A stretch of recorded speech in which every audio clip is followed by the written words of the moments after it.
Missing in action. People go missing all the time in war, of course, but not usually 9-year-old boys. Besides, the war had hardly begun. It was only the 20th of September 1939 when Mary Critchley came hammering on my door at about 3 o'clock, interrupting my afternoon nap. It was a Wednesday, and normally I would have been teaching the 5th formers Shakespeare at Silver Hill Grammar School, a thankless task if ever there was one, but the ministry had just got around to constructing air raid shelters there, so the school was closed for the week. We didn't even know if it was going to reopen, because the plan was to evacuate all the children to safer areas in the countryside. Now, I would be among the first to admit that a teacher's highest aspiration is a school without pupils, but in the meantime the government, in its eternal wisdom, put us redundant teachers to such complex intellectual tasks as preparing ration cards for the Ministry of Food. After all, they knew what was coming. All this was just a small part of the chaos that seemed to reign at that time.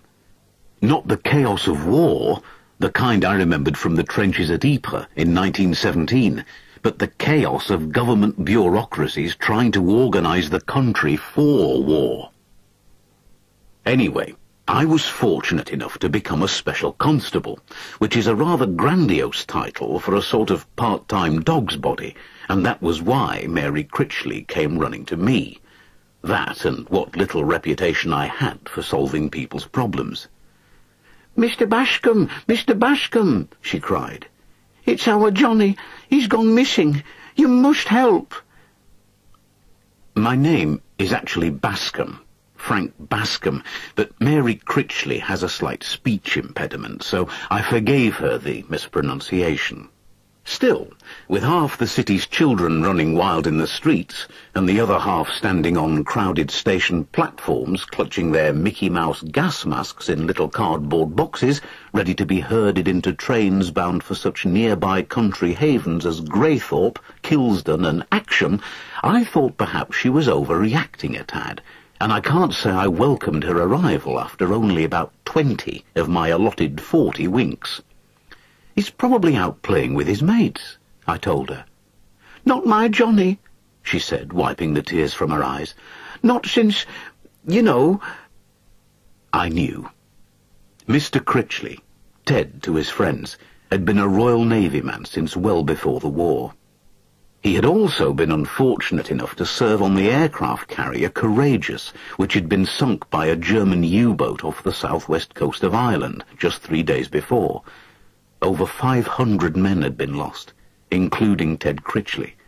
Of course, no body had been found, and probably never would be, so he was only officially missing in action. I also knew young Johnny Critchley, and thought him to be a serious boy, a bit too imaginative and innocent for his own good. Well, many are at that age, aren't they, before the world grabs them by the balls and shakes some reality into them. Johnny trusted everyone, even strangers. "Johnny's not been in much of a mood for playing with his mates since we got the news about Ted's ship," Mary Critchley went on. I could understand that well enough. Young Johnny was an only child, and he always did worship his father, but I still didn't see what I could do about it. "Have you asked around?" "What do you think I've been doing since he didn't come home at 12 o'clock like he was supposed to? I've asked everyone in the street. Last time he was seen, he was down by the canal at about 11 o'clock. Maurice Richards saw him. What can I do, Mr. Bascom? First Ted, and now my Johnny." She burst into tears. After I'd managed to calm her down, I sighed and told her I would look for Johnny myself. There certainly wasn't much hope of my getting the other 20 winks now. It was a glorious day, so warm and sunny you would hardly believe there was a war on. The late afternoon sunshine made even our narrow streets of cramped brick terraced houses look attractive. As the shadows lengthened, the light turned to molten gold. First, I scoured the local rec, where the children played cricket and football, and the dogs ran wild. Some soldiers were busy digging trenches for air raid shelters. Just the sight of those long, dark grooves in the earth gave me the shivers. Behind the trenches, barrage balloons pulled at their moorings on the breeze like playful porpoises, orange and pink in the sun. I asked the soldiers, but they hadn't seen Johnny, nor had any of the other lads. After the wreck, I headed for the derelict houses on Gallipoli Street. The landlord had let them go to rack and ruin 2 years ago, and they were quite uninhabitable, not even fit for billeting soldiers. They were all so dangerous, and should have been pulled down, but I think the old skinflint was hoping a bomb would hit them so he could claim insurance or compensation from the government. The doors and windows had been boarded up, but children are resourceful, and it wasn't difficult even for me to remove a couple of loose sheets of plywood and make my way inside. I wished I had my torch, but I had to make do with what little light slipped through the holes. Every time I moved, my feet stirred up clouds of dust, which did my poor lungs no good at all. I thought Johnny might have fallen or got trapped in one of the houses. The staircases were rotten, and more than one lad had fallen through on his way up. The floors weren't much better either, and one of the fourth formers at Silverhill had needed more than 15 stitches a couple of weeks before, when one of his legs went right through the rotten wood and the splinters gouged his flesh. I searched as best I could in the poor light, and I called out Johnny's name, but no answer came. Before I left, I stood silently and listened for any traces of harsh breathing or whimpering. Nothing. After 3 hours of searching the neighbourhood, I'd had no luck at all. Blackout time was 7:45 p.m, so I still had about an hour and a half left.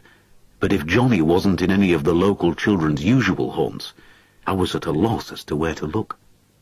I talked to the other boys I met here and there, but none of his friends had seen him since the family got the news of Ted's death.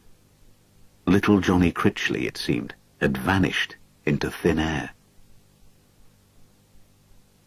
At 6:30, I called on Maurice Richards, grateful for his offer of a cup of tea and the chance to rest my aching feet. Maurice and I went back a long time. We had both survived the First War, Maurice with the loss of an arm and me with permanent facial scarring and a racking cough that comes and goes, thanks to the mustard gas leaking through my mask at the Third Battle of Ypres. We never talked about the war, but it was there. We both knew. An invisible bond tying us close together while at the same time excluding us from so much other normal human intercourse. Not many had seen the things we had, and thank God for that.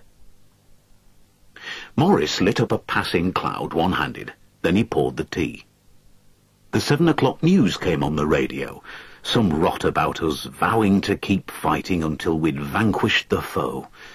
It was still very much a war of words at that time, and the more rhetorical the language sounded, the better the politicians thought they were doing.